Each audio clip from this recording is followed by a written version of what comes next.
Mileseey sent me this to try, and I wanted to give them a good, honest review.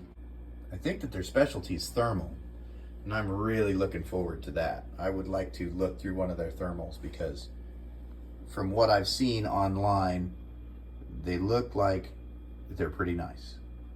All right, I acquired this rangefinder, so I'm going to put it up against probably the finest rangefinder on the market right now, and a cheap Nikon. These two are kind of in the same price point.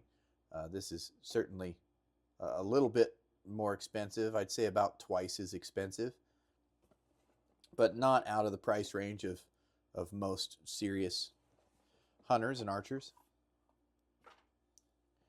I've never opened it before, so I'm just going to open it and see what's in it.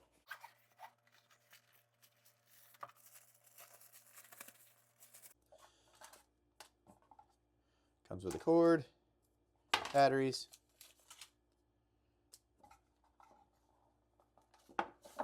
and instructions. I'm going to read about it. Okay, so I'm not going to do something that's all about all the features. It looks like it has plenty of features, right? It looks like it has plenty of features that other rangefinders have.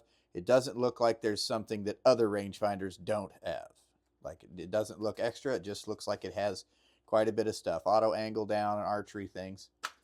This destroyed this. So this Mileseey absolutely tanks this Nikon. So what are some of the differences? The optic on this, the reticle, is really hard to see in low light conditions. So that's something I've never liked about this. The reticle on this is giant. Now, it was also just a little bit off, but I'll get into that later. But the reticle was really big and thick, and it wasn't necessarily my ideal reticle. But if you're dealing with an archery situation, it was all that you would need.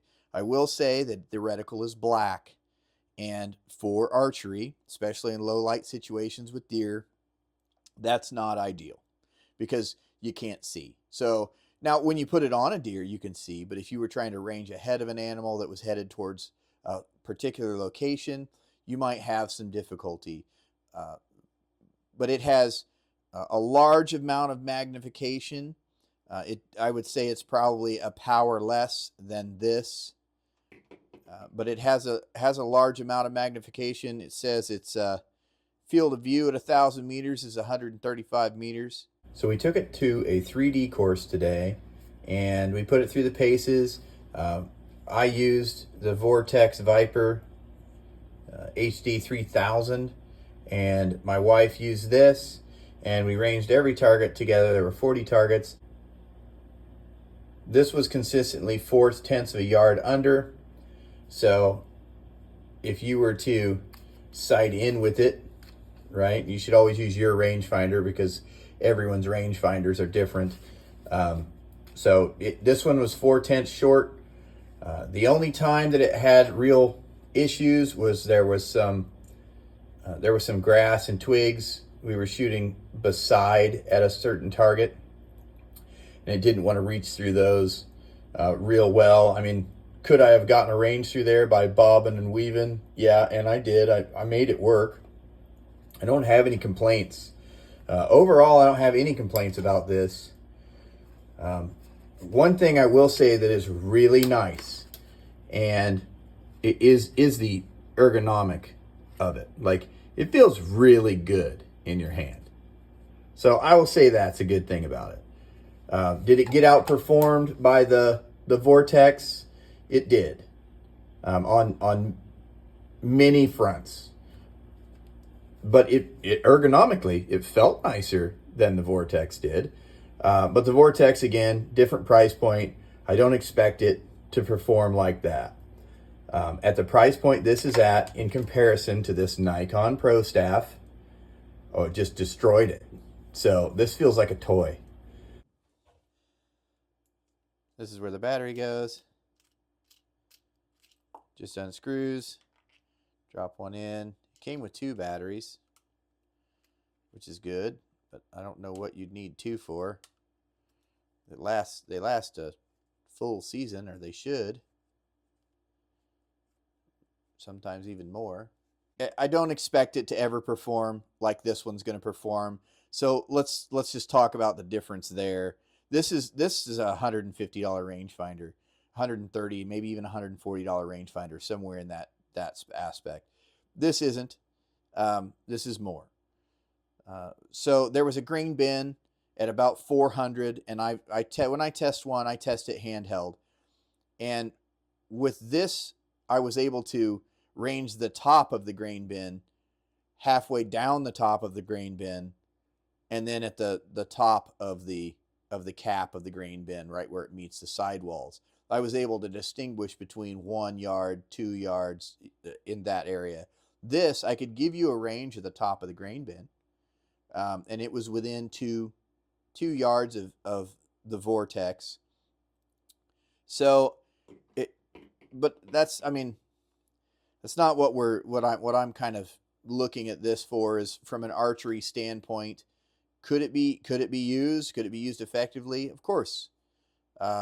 I think that it can. For the low end of the price point, like, this is what it's competing against, are other cheaply made. I mean, they feel completely different. This feels real. This feels like a toy. Does this work? This absolutely works. You know, it might be off a yard or 2 every once in a while. Might be hard to see. It's not ideal, but it's a budget friendly. But if I had to choose between the 2, I'm all day going to go with this. If these were my choices. This isn't a bad rangefinder. I mean, it's not this rangefinder, but it's not a bad rangefinder. It's certainly better than another rangefinder in its class here. It's pretty nice. I mean, I doubt they have a VIP unconditional warranty. No questions asked. But I also don't know what their warranty is. I'm sure they stand behind their product. I would hope. Most places do. It wasn't bad. It doesn't do what this rangefinder does, and I suppose I wouldn't expect it to. Like I've said a couple times here, this is just, they're a different class, right? This is the finest rangefinder on the market, handheld for normal civilian use. This is a nice little rangefinder. I mean, if this is what your budget allows, there's nothing wrong with this rangefinder. That's a good, honest assessment. And everybody knows that I am a huge Vortex fan, just because of my experience over the years. This isn't a bad rangefinder.